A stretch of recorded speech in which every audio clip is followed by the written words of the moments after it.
Alright guys, we're going to be checking out some more X299 boards from MSI for the new Intel platform. The first one we have is the X299 Tomahawk. It looks like a very nicely built board. Looks pretty solid. It's got an M.2 heat shield right here, quad channel memory, so you can have up to 8 DIMMs. Again, these memory DIMMs haven't been reinforced, unlike the earlier board that we saw, which was the X299 Gaming Pro Carbon. So that's something to take note of. We have a single 8-pin power connector, and it's more or less more of the same. We've got 2 full X16 slots, we've got 2 X8 slots, we've got 2 X1 slots. So this board will be pretty good for dual card SLI and Crossfire configurations. You can support up to 128 gigs of RAM. It obviously has Optane support as well. It has dual M.2, so there's one here and there's one here. It's got a USB 3.1 type header. It's got a USB 3 header. It does have 8 SATA ports, but if you look at the placement, there's 2 at the bottom and there's 6 here. And that's pretty much it with this board. I mean, there's plenty of expandability in terms of fan headers and stuff like that. From the I/O side of it, I'm also still a little bit disappointed. Could have been better, because we only have 3 USB 2s, 4 USB 3s, and 2 USB 3.1 Type Cs, and just single gigabit Intel controller. So I would like to see at least 5 gigabit here, if not 10. But well, that's what it is.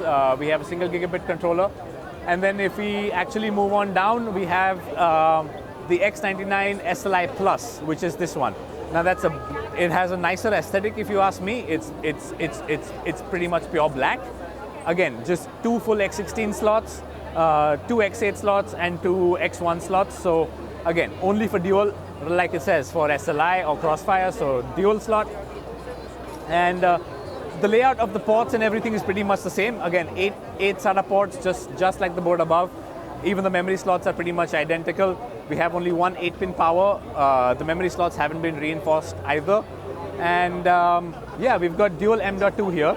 I would have loved to see 3, but again, only 2 M.2 slots. And this board at least has slightly better I/O expansion in terms of USB. So we've got 4 USB 2, we've got 4 USB 3, and we've got 2 USB 3.1s. One of them is a Type C, obviously. So that's basically the I/O section covered. And I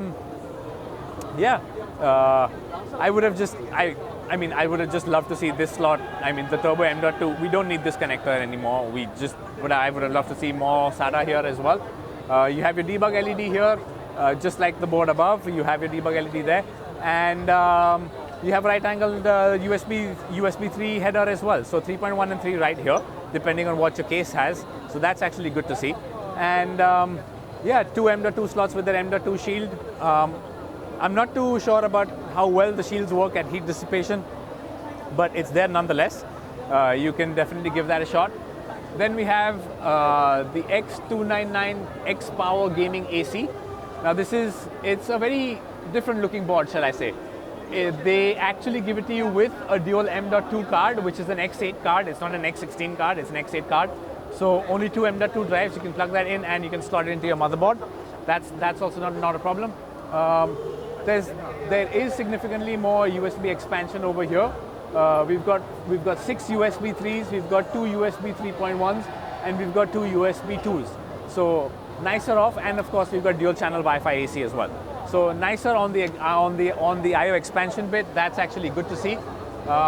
Dual M.2 still, not triple, but they have given us 10 SATA ports and a U.2. So that's also very, very, very nice to see. Even the memory slots have been reinforced as well, so that's also a nice feature set. This looks like one of their higher end boards, the X Power Gaming AC. So yeah, dual channel Wi-Fi AC as well. You have the M.2 shield right here. So actually, no, wait a second, I'm wrong. This has 3 M.3 drives. This has three M.2 drives, which is really nice to see. Like I was saying, the other boards don't seem to have that capability, but this board does. So kudos to MSI on actually giving us what we actually need and want from a platform of this caliber, which is lots of USB, lots of M.3, lots and lots of SATA, reinforced memory slots.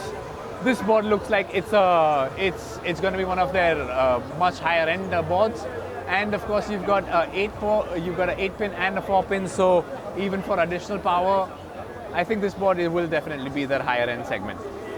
Next, we have the X299 Gaming M7 ACK. Now, what this board does is, of course, this is designed more for the gamer, so you've got your Mystic Light, what MSI calls it, Aura Mystic Light. All of it is tied in. There's a lot more LEDs on this board versus the others. There's a lot more color. All the 4 slots have been reinforced as well. That's also good to see. 2 of these slots are X16, 2 of these slots are X8, so that hasn't really changed. Also, this board only seems to be doing dual M.2, not triple M.2, so that's a slight drawback or a slight reduction from the earlier board, I'd say. But the memory slots still have been reinforced with metal plates, so that's good to see. You won't have memory problems, at least in the future. The rest of the layout between the X299 Gaming M7 and the SLI Plus is pretty much the same. 2 SATA ports at the bottom, 6 SATA ports here, and a U.2 slot right there. Again, 3.1 and 3, right angle 3, that's good. And in terms of USB expansion, again, this isn't what I'd really like to see. I'd like to see more USB 3s for sure. We only have 2 USB 2s, 4 USB 3s, and 2 USB 3.1s. I would definitely like to see more USB 3 on this board as well. But all in all, as a gaming board and for its aesthetics, it's pretty pleasing. I do like these LEDs right here. So yeah, I'm pretty impressed with that board. And last but not least, we've already covered the X299 Gaming Pro Carbon AC earlier. So I'm not going to go into much detail. We've already done that before. This comes with the full cover water block as well from EK. The USB layout is identical, and we only have 2 M.2 slots again, not 3.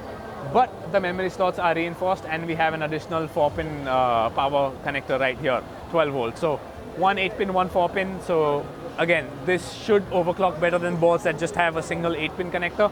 We can give more power and more stable power to your CPU. And that's about it, guys. I would have loved to see more SATA here as well. You know, it's a shame that today we're only getting 8 SATA ports and not more when the platform can actually provide more SATA ports. So that about wraps it up for MSI and their X299 platform.